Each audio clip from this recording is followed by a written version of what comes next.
back to Brainy Winnie. I'm your host and host Mansi Bhadadiar. As usual, I am back with some known facts but with some unknown information. So आज हम बना रहे हैं पाव भाजी जो हमारी national favourite dish है.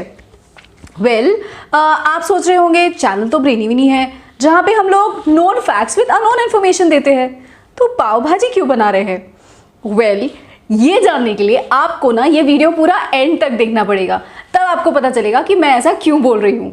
Hello Padmaja, grand welcome to Brainy Vinny. So आज हम क्या कर रहे हैं? ओके, सो आज हम बनाने वाले हैं हेल्दी और टेस्टी पाव भाजी. ओके. और आई थिंक पाव भाजी बनाने के लिए जो इंग्रेडिएंट्स है वो हम सबसे पहले देखते हैं. हाँ. सो यहाँ पर हमने लिया है फाइनली चॉप कोरिएंडर. ओके. फिर हमने लिया है शिमला मिर्च, then tomato, then onion, salt obviously taste के हिसाब से, तीखा, धनिया पाउडर, हाँ, पाव भाजी मसाला, हल्दी.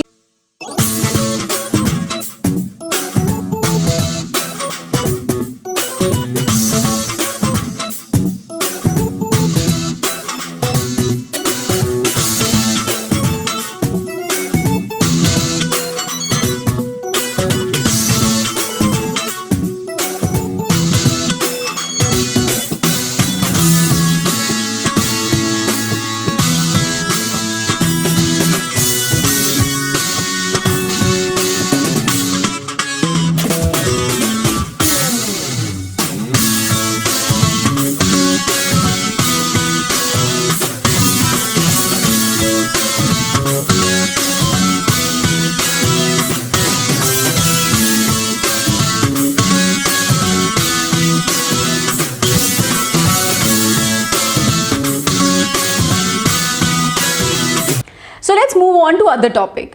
आप सबको स्वीट पोटैटो तो मालूम ही होगा, है ना? स्वीट पोटैटो जिसको हम नॉर्मली मराठी में रताड़ू कहते हैं या फिर हिंदी में उसको हम शकरकंद कहते हैं, और ये नॉर्मली हम उपास में यूज़ करते हैं. उपास में इसकी डिशेस बनाते हैं अलग अलग और हम लोग खाते हैं. पर स्वीट पोटैटो हम लोग क्यों खाते हैं और उसकी हिडन बेनिफिट्स क्या है, उसके अंदर क्या कंटेंट्स है, क्या आपको ये मालूम है? हम लोगों को ना सिर्फ इतना ही लगता है कि स्वीट पोटैटो टेस्ट में अच्छा होता है और उपास के दिन कुछ तो अच्छा खाने मिले इसलिए हम स्वीट पोटैटो खाते हैं. मैं आपको बताऊंगी कि स्वीट पोटैटो के हिडन बेनिफिट्स क्या है. ये जो स्वीट पोटैटो है ना, ये 11वीं सेंचुरी से इस दुनिया में है. हमको ये सबसे पहले जो मिला था ना, ये सेंट्रल अमेरिका और साउथ अमेरिका से मिला था. धीरे धीरे जैसे लोग इधर उधर घूमने लगे, ट्रांसपोर्ट होने लग गया, ये पूरे दुनिया में मिलने लग गया. So this is how sweet potato was invented, या फिर स्वीट पोटैटो कहाँ मिलता था और किस तरीके से पूरी दुनिया में आया, ये हमको समझा. बट देन स्वीट पोटैटो को स्वीट पोटैटो क्यों कहा जाता है? कभी ये सवाल आया? हाँ, ये सवाल मुझे भी हमेशा आता था. सो बेसिकली याम जो है ना, जो स्वीट पोटैटो के जैसे ही दिखता है, सो याम और स्वीट पोटैटो में डिफरेंस करने के लिए स्वीट पोटैटो को स्वीट पोटैटो कहा गया और याम को याम कहा गया. याम का लुक थोड़ा वुडन जैसा होता है, स्वीट पोटैटो थोड़ा ऑरेंजिश दिखता है. This is the only difference. Also sweet potato और याम, ये तीनों के जो जेनेटिकल यूनिकनेस है ना, इसके लिए इन तीनों को एक फैमिली का माना जाता है. बट अदरवाइज पोटैटो और स्वीट पोटैटो दोनों भी बहुत अलग है. अब मैं आपको बताऊंगी कि इसके हिडन बेनिफिट्स क्या है. स्वीट पोटैटो में ऐसे कौन से कंटेंट्स है जिसके वजह से ये बहुत ज़्यादा बेनिफिशियल है, पहले उसके बारे में बात करते हैं. तो स्वीट पोटैटो में बहुत सारे अलग अलग विटामिन है, जैसे vitamin A, vitamin B, vitamin C, vitamin B में भी विटामिन B5 वगैरह, ऐसे बहुत सारे अलग अलग विटामिन है. मूविंग ऑन, इसमें बहुत सारे अलग अलग मिनरल्स है, जैसे आयरन, कैल्शियम, सेलेनियम, ऐसे बहुत सारे मिनरल्स है. तो ये इतने सारे विटामिन और मिनरल्स होने की वजह से बहुत ज़्यादा इफेक्टिव रूट माना गया है जिसको हमें खाना चाहिए. और इसको सेल्फ हीलर भी कहते हैं, यानी अगर आपको वुंड, कोई जख्म हो जाती है तो वो जख्म बहुत जल्दी हील हो जाएगी. ये बहुत सारी अलग अलग बीमारियों पे भी काम करता है. अगर आप रेगुलरली स्वीट पोटैटो खा रहे हो तो आपको कैंसर होगा नहीं. अगर हो गया है तो ये कैंसर के सेल्स प्रिवेंट करेगा, इनको रोकेगा और आपका कैंसर नॉर्मल लेवल पे लाएगा. ऐसे बहुत सारे पेशेंट्स हैं, कैंसर पेशेंट्स, जिन्होंने इसको खा के अपना कैंसर बिल्कुल नील कर दिया है. जो स्वीट पोटैटो है ना, ये आपके स्किन के लिए, आपके बालों के लिए, अगर आप एक स्टूडेंट है तो आपके मेमोरी के लिए भी बहुत ज़्यादा काम करता है. इतना ज़्यादा इसका फ़ायदा है हमारे लिए. आप अगर एक डायबिटिक पेशेंट है, सो नॉर्मली ये मिथ है ना कि डायबिटिक पेशेंट हो तो भाई स्वीट पोटैटो मत खाओ, क्योंकि स्वीट और पोटैटोज दोनों ही चीज़ें डायबिटिक के लिए गलत है। बट स्वीट और पोटैटो जब एक आ जाता है और हो जाता है स्वीट पोटैटो, तो ये सबसे ज़्यादा बेस्ट होता है आपके लिए। अगर आप रेगुलरली 2-3 महीने तक स्वीट पोटैटो खाओ आपके लंच, ब्रेकफास्ट या डिनर में, तीनों टाइम स्टीम्ड वाला अगर आप स्वीट पोटैटो खाते हो, उसको बॉईल नहीं करना है आपको, स्टीम करके अगर आप रेगुलरली खा रहे हो, तो आपके इंसुलिन लेवल्स भी नॉर्मल हो सकते हैं, या फिर मे बी आपका डायबिटीज़ ख़त्म भी हो सकता है।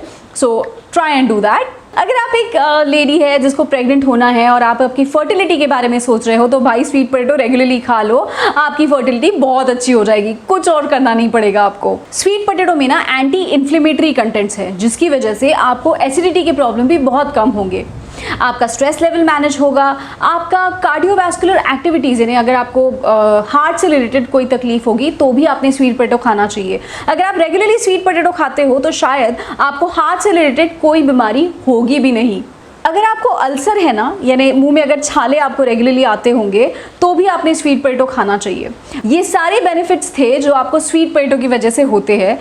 इन सारी प्रॉब्लम्स पे स्वीट पोटैटो काम करता है। इसीलिए शायद उपवास में हमको बोलते हैं कि बेटा स्वीट पोटैटो खाओ, और हम क्या कहते हैं, नहीं एक ही टाइम बस है, बाकी टाइम नहीं खाना है। बट इसके आगे ध्यान में रखो, सिर्फ उपवास में ही नहीं, जितनी बार और जितना रेगुलरली स्वीट पोटैटो खा सकते हो खा लो। मैं आपको स्वीट पोटैटो के बारे में बता रही हूँ, लेकिन आप सोच रहे होंगे ना कि शुरुआत में मैंने बात की थी पाव भाजी के बारे में कि हम पाव भाजी बनाने वाले हैं, और फिर अचानक मैं स्वीट पोटैटो पे आ गई। तो वेल भाई, थोड़ा सब्र करो, सब्र का फल मीठा होता है।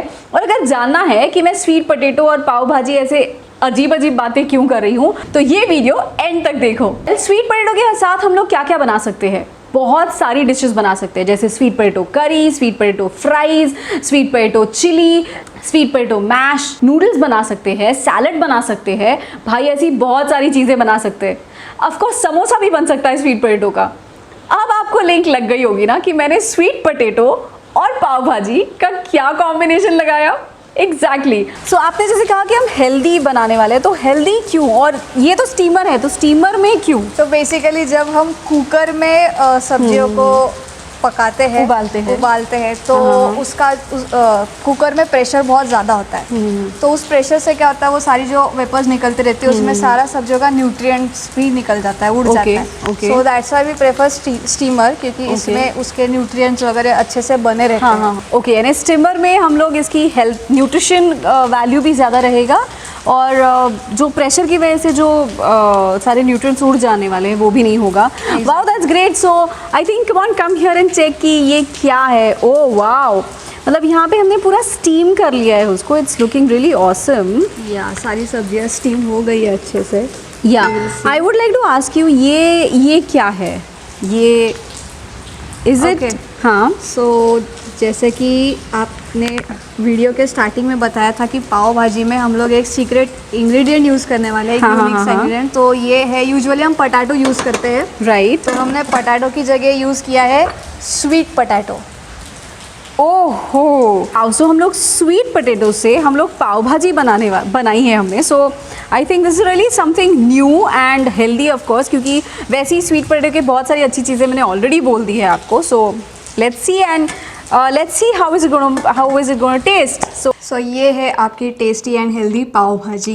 सो वेल, ये पाव भाजी बहुत यम्मी दिख रही है, जैसे कि मैंने कहा था स्मेल बहुत अच्छी है। So I am gonna taste it now. बहुत गर्म है, बहुत ज़्यादा। Well,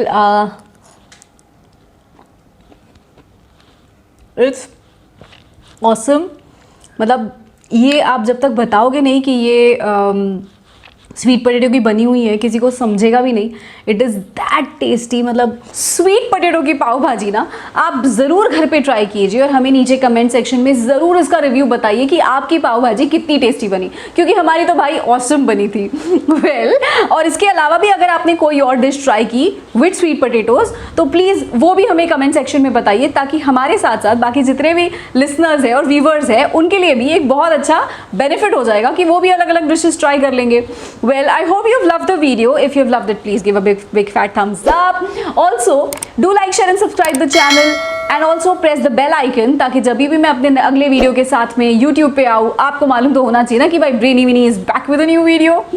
And do remember that I come with all my new videos on every Tuesdays and Saturdays. So till I come with my new video, bye bye.